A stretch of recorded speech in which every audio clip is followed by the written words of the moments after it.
আলাইকুম।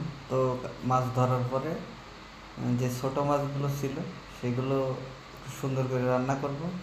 তো চলেন দেখি কিভাবে রান্না করি, এগুলো আপনাদের দেখাবো। ভালো লাগলে একটু সাপোর্ট করে পাশে থাকবেন।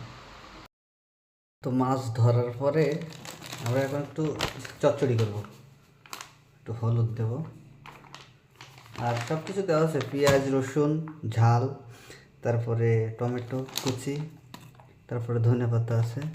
এগুলো একটু মশলা দিয়ে নেব আমি হালকা পাতলা।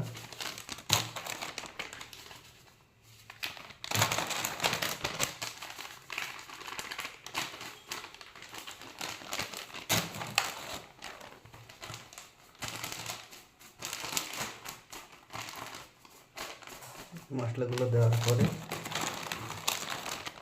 আমি একটু তেল দিয়ে নেব ভিতরে, সয়াবিন তেল দিয়ে নিলাম, নিয়ে এটা হাত দিয়ে মাখিয়ে দেবো একদম।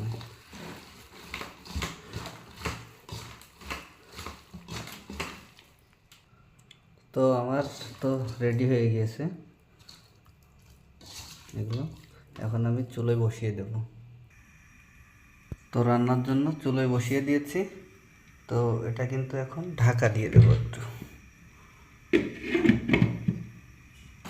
তো আমাদের রান্না কমপ্লিট।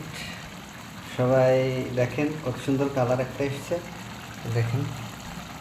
তো সবাই একটু সাপোর্ট করবেন, এতটুকুই, এত কষ্ট করে ভিডিও একটু সাপোর্ট করবেন দয়া করে। আসসালামু আলাইকুম।